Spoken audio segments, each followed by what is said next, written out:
My name is Anne, and I'm really excited to be here to talk to you about meal planning. My definition of meal planning is figuring out what you're going to eat for lunch and dinner for 7 days in a row, putting it on a list, going to the grocery store one time in a week, and then being able to eat a lot of leftovers because you have doubled or tripled recipes. I have been doing this for 8 years, so I am not here to make you feel guilty or bad if you are not doing this. We all have different family situations. Some of us work full time outside of the house. Our husband is deployed, or like we just gave birth to our fourth baby. So meal planning is going to look different for everyone. Adapt as needed. I like meal planning because there are a lot of advantages to it. The main one is I just have way less stress. I make the decision once, I execute, go to the grocery store, and then I have all the ingredients in my house to make all the meals that I have planned. There's less cooking time when we eat leftovers. Like I have more time to play Legos when the casserole is being reheated in the oven. It saves time, less driving, less gasoline costs, less time at the grocery store. I have less food waste. I find that all the food I buy in the week, we usually eat up. We all know it's cheaper to eat at home, to cook your food at home, than to go to restaurants. And we are encouraged to meal plan in Proverbs 13:16. A wise man, a wise mommy, thinks ahead. So some things I do or use before going to the grocery store is, one, I ask my family what they want. My son is 2, so pizza. But my husband, I'm like, what do you have a hankering for? And it really helps me out, like his ideas. Next slide, please. So I use a calendar from flylady.net. I've been using the same one for 8 years. Obviously, it updates for the year. But it is $15 online and $7 for shipping. And I really like it because each day is 2 inches by 3 inches, or like 1.5 inches by 3 inches. So I have a lot of room to write out my stuff. That is my actual fridge. And you can see the calendar is huge. There's no picture. So the whole month is for meal planning and our schedule. Next slide, please. If you do not choose to use a calendar or an app, you could also just use like this handy printable that I found on the website Pinterest. It gives you ideas or a place to write dinner ideas and then the groceries. And my husband looked at my slides and he's like, okay, so are you an advocate of meal planning or an advocate of Pinterest? So, both. I love Pinterest. Okay, when I am planning out our meals, I also look at our social calendar so I know if we're going to a potluck or if I have to bring cupcakes to church, and then those ingredients go on the list. I also plan out our breakfast, make sure we have enough stuff for breakfast, stuff like that.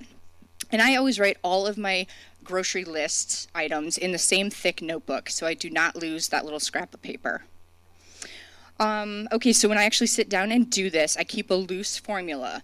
So the things that are going to be rotting first, or the perishables we'll eat earlier in the week, like salad, and then night 6 is always like frozen salmon. Like burger Wednesdays, I could choose to do Italian themed Thursdays. You could build in like new recipe Tuesdays. I mean, how many people have like 80 recipes pinned on Pinterest that they want to cook? Like, you could always do that Tuesday for dinner. My friend Krista Hallerina at my table has this great idea where Monday they make a big meal, and Thursday they eat the leftovers. Tuesday, big meal. Friday they eat the leftovers. And then Wednesday they go out because it's just a really busy night for them. I really loved that. When I schedule, I'm keeping in mind like portions. Like, I know about how much my husband will eat. And then I look at my schedule. Are we home? Are we running around all the time? If I make that, is my crock pot occupied? Okay, can't do that. Is my oven occupied? Okay, can't bake that then. I find it takes about 20 minutes a week to plan out the meals, look at my recipes, double check my fridge, my pantry, my freezer, and then I write them on the list, what I need. When I am double checking my fridge, sometimes I'm thinking about Proverbs 27:23. Know well the condition of your flocks and pay attention to your herds, right? So I'm like, do I have enough tomato paste? Know your flocks. Or if you find something like up in a pantry somewhere, you're like, I didn't know I had this hand towel. Know your flocks. So I ensure I have all my main meal ingredients planned for and the toppings. So if I make chili, do I have the toppings, the sour cream? Do I want to make a side? Do I have enough eggs for my cornbread, etc.? Next slide, please. So if you find this difficult, there are free blogs out there where, for free, they will give you 14 days of recipes along with the grocery list, the recipe, and they'll tell you like about how much you should be paying. Like you should pay $70 for your groceries to execute this. And some of them are even for a month. So that was cool. Look on the website, Pinterest, or any Google search, internet search. Next slide, please. So this is my example of groceries from last week. You see, like on December 31st, on Thursday, for dinner, I made a big crock pot of beef and tomato soup. Then for lunch on Friday, L is lunch, D is dinner. We had it for lunch on Friday, and then like I work night shift at the hospital on Friday night, and when I get home on Saturday morning, I sleep for a couple hours, and I'm super tired on Saturday. But because we have a leftover, my husband can easily reheat it, and like then I can eat, and it's really nice. And then the rest of the week, I'm making a couple big meals, like in my crock pot. I'll put a 7-pound pork shoulder. We can eat that for a couple days. Another time, I'll make a casserole. And then the rest of the week, I just fill in with like easy meals that are fast, salmon, burgers, etc. Throughout the week, I'm just keeping my eye looking ahead. So, tomorrow we're doing something with meat. I have to thaw it from the freezer overnight. Tomorrow we're having chicken Caesar salad. I need to cook the chicken today. So you might be thinking, okay, I would triple recipes, but my husband doesn't like leftovers. Okay, I don't want to eat the same thing for dinner 10 nights in a row either. So ask him, what's your maximum, 2 or 3? You can freeze the remainders, write it on your list, like 3 weeks later. I totally do this.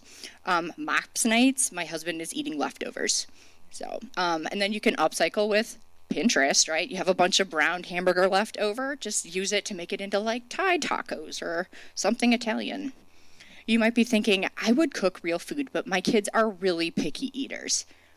Perfect, right? Because you're home with them, so you can work on this with them. Next slide, please.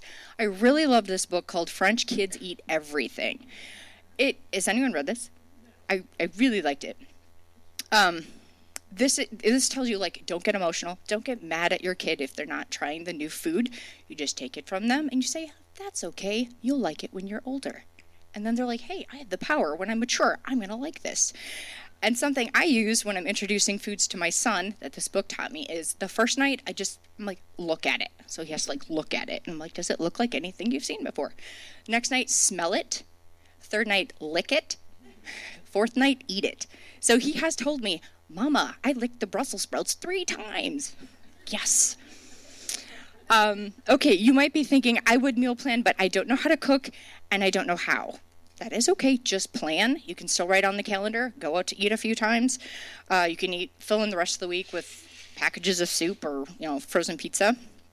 And Colossians 3:23 reminds us that whatever you do, do your work heartily as for the Lord rather than for men. So if you just had a killer day, you can tell yourself, I am microwaving this Hot Pocket unto the Lord. You might be thinking, I would meal plan, but this seems complicated. That's fine. You could just plan it once for a month and just repeat forever. Lastly, what if I don't feel like making what I have planned or I just had a killer day? Well, you can just pick from your list and kind of just keep going, pick something else. Or Beth Phelan, where's Beth Phelan? She said, hey girl, you said, the solution I use for not wanting what I planned a week ago is that I buy 5 to 6 meals and my family helps me make the decision that day. Next slide, please. You could also cereal for dinner. Did you have a bad day? Special K loaf. You could do easy foods if you had a bad day. Peanut butter and jelly sandwiches, scrambled eggs. In your pantry, you should probably always keep some pasta or some spaghetti sauce.